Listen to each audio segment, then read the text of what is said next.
Hi, I'm Catherine Sherman. Well, at McGuckin Group, one of the things we do to help clients in our communities is building leadership capabilities. And so often we get asked, well, what are leadership capabilities and which ones matter the most right now? And I'm here today with our CEO and founder, Audrey McGuckin, as well as one of our amazing clients and dear friends, Dr. Amato from Northwell Health.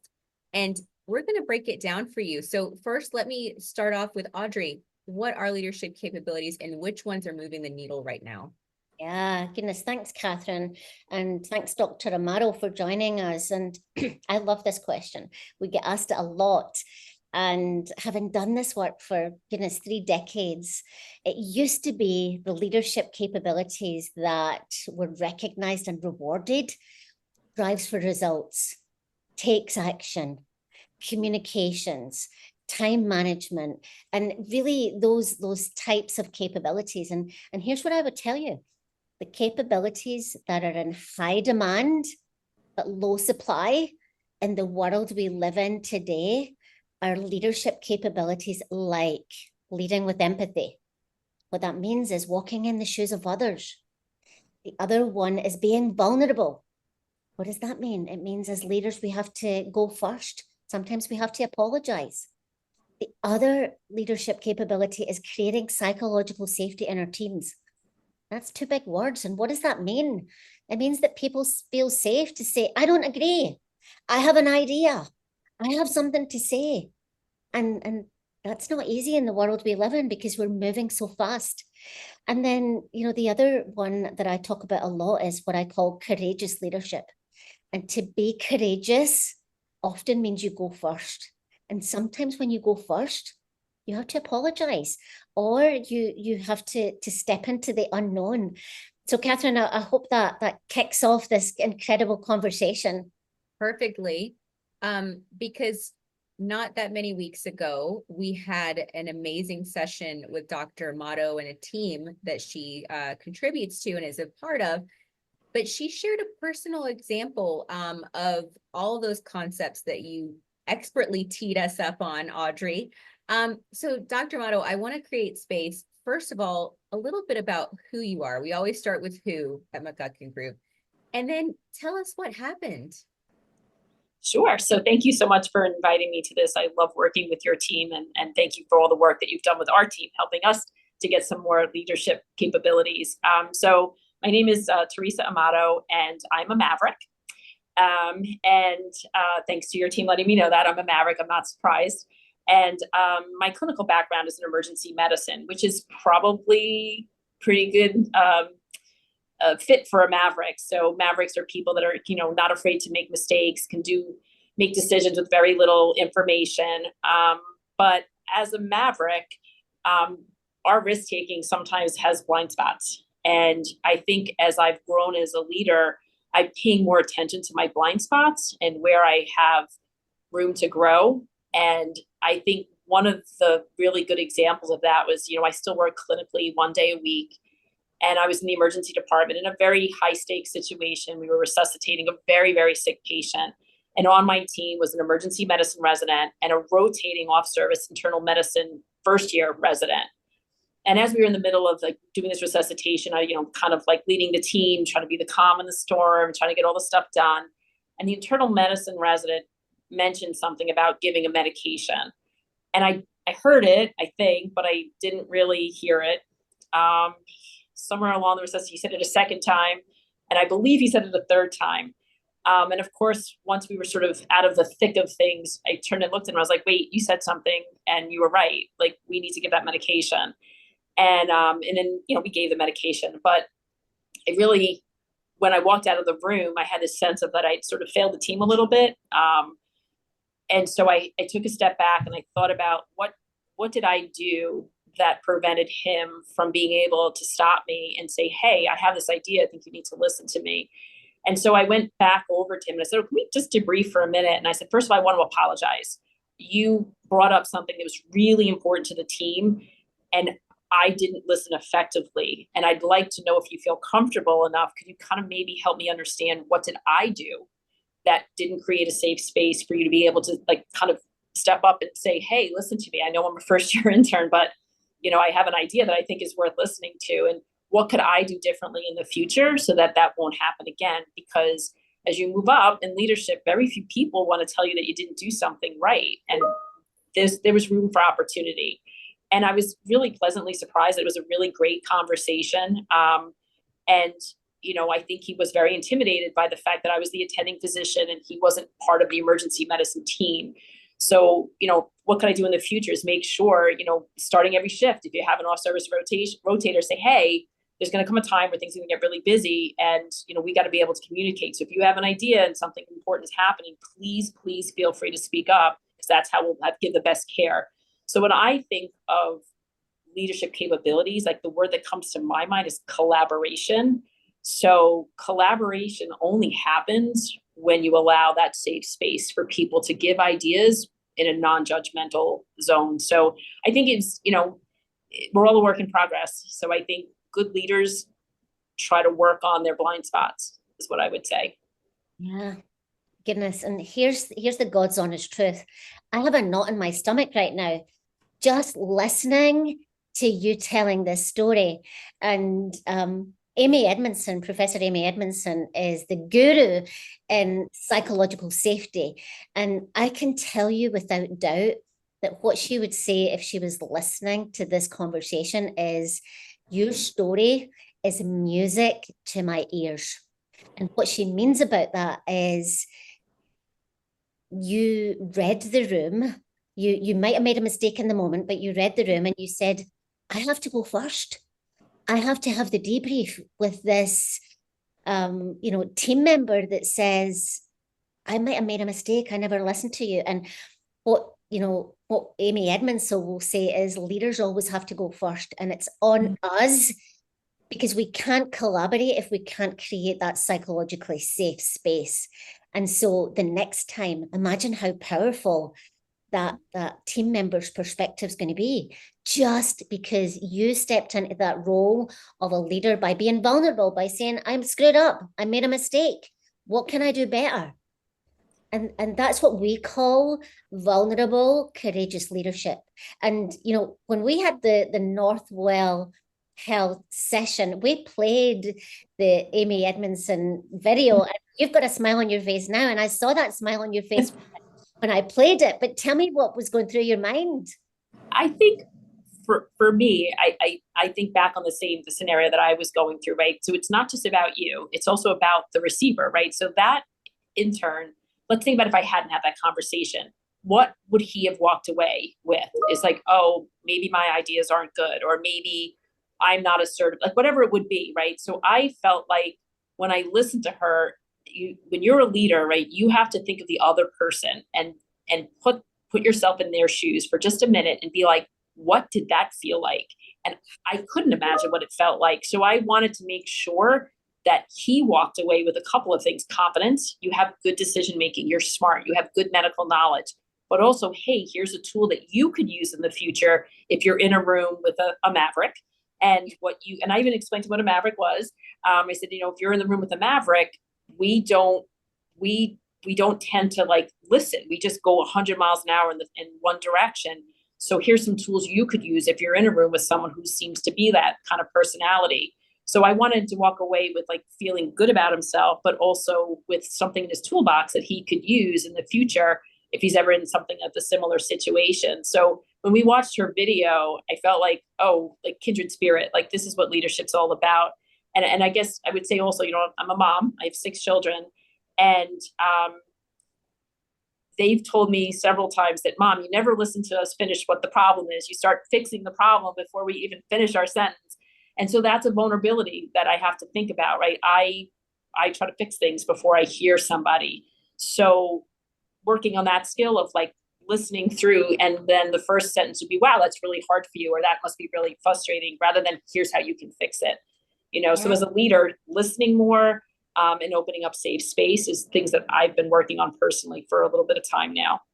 Yeah, goodness, I love that. And let me just build on that, right? Because here's a couple of other things that I heard as you told that story is this framing of empathy.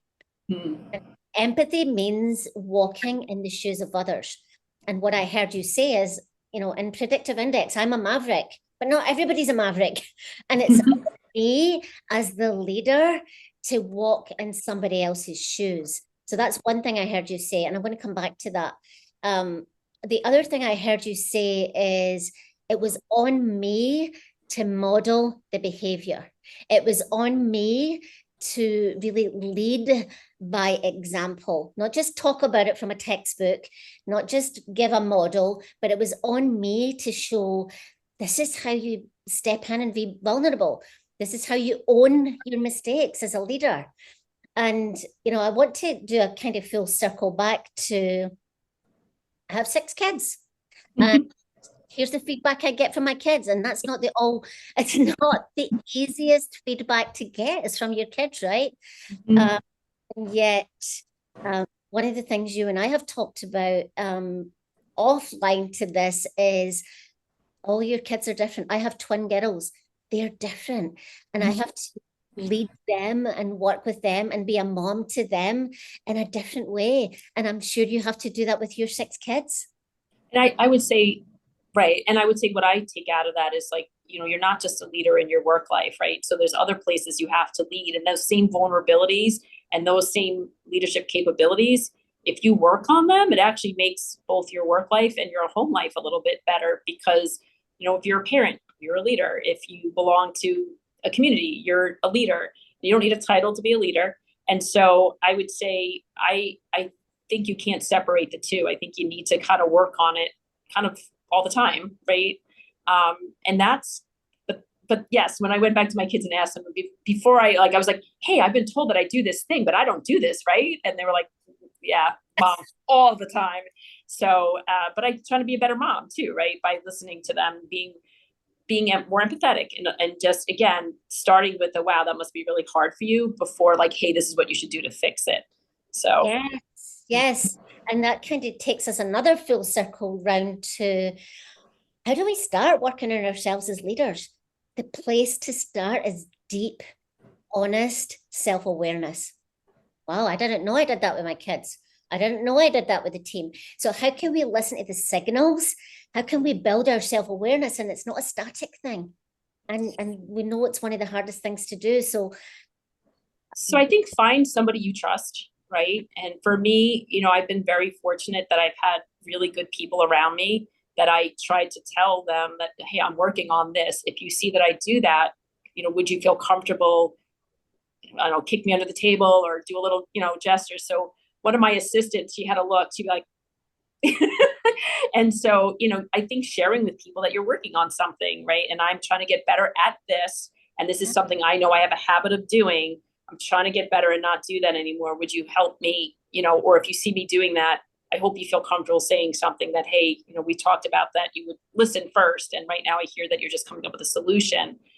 Again, if you ask for people to give you feedback, you have to take it too, right? You can't get mad at them if they actually give it to you. But I think that's what I've done is I've really kind of identified people who I think can give me more honest feedback than just fluff. You're doing a great job.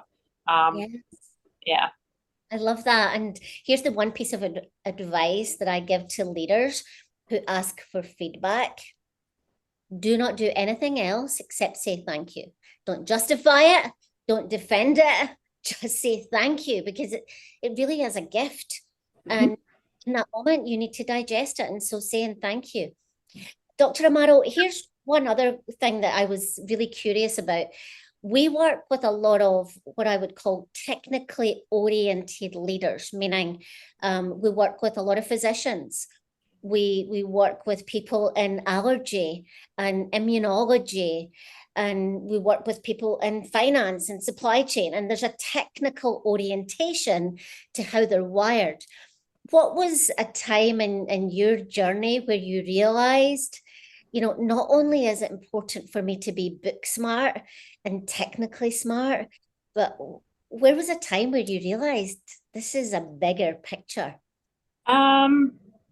So one of the things I don't know if you do know about me or not, but I was a nurse before I went to medical school. So I think the education I had as a nurse, it was a very different sort of approach to patient care. So when I got into medicine and I became a physician, I would get called out pretty quickly in my rotations, like, what did you do before this? You know, and I kind of laugh because I there's a way that you speak to patients when you're a nurse. It's just a different, you start out with like, oh, how are you doing today? And how's everything? And oh, I like your hat. And, you know, you learn about the human connection. And I think medicine is changing. I do think that there's a big component now about empathy and really being able to communicate. But I think for me, it's sort of when I have to translate medical speak to a person sitting in front of me who doesn't know anything about medicine.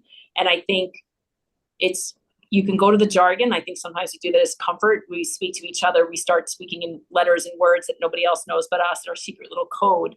But for families and for patients are so vulnerable, that's your chance to take what you do clinically and technically, and you're translating it, right, to a patient so that they can understand it in like layman's terms. That's a skill you have to get.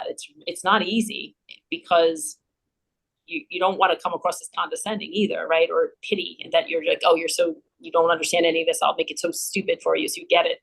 There's a line of like where you have to be empathetic, be open, and understand that you're telling people things that they've never ever heard. Like this is the first time they've ever heard anything like that. And how do you explain it to them in a way that they can digest and also understand? But you can work on that just because you're technically skilled, right? Like whatever your index is, that's just sort of how you lean. But that doesn't mean you can't work on changing your behaviors. Even though you think a certain way, you can work on behaving a different way, knowing that's your kind of go-to thing. Yes, I love that. And the impact that it can have on patients, organizations, and the world at large is huge. You know, I remember, and I tell this story, I was having some problems with balance, and I went to my ENT doctor, and I knew him but didn't really know him, and his name's Dr. Scott Green. And I walked into the room, and he was just about to start working with me, and he sat in the chair and he took his stethoscope off and he sat it down and he put his hand on my knee and he just said, "How are you doing?"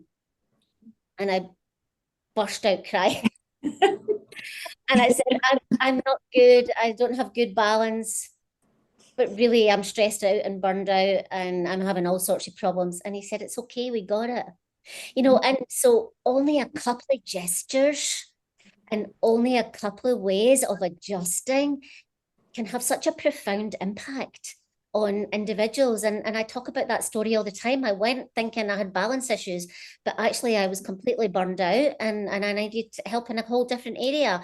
But he was open enough to spend a minute to say, "How are you doing?" Love that. I know. So, goodness, Catherine, thanks for setting up this conversation with Dr. Amato and I.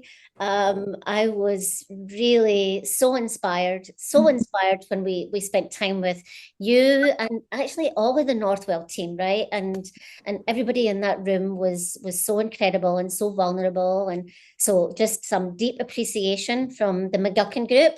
Oh, thank you. Yes, thank you. And these are the conversations that add so much value and color, because these concepts like leadership capability, team dynamics can seem so ethereal and out there, and we really land them. They impact lives. They impact every one of us. And thank you for an example of how it is going to impact and increase the efficacy of patient care, especially at Northwell, our friends at Northwell. But thank you so much, Dr. Amato. Thank you, Audrey, for your time today.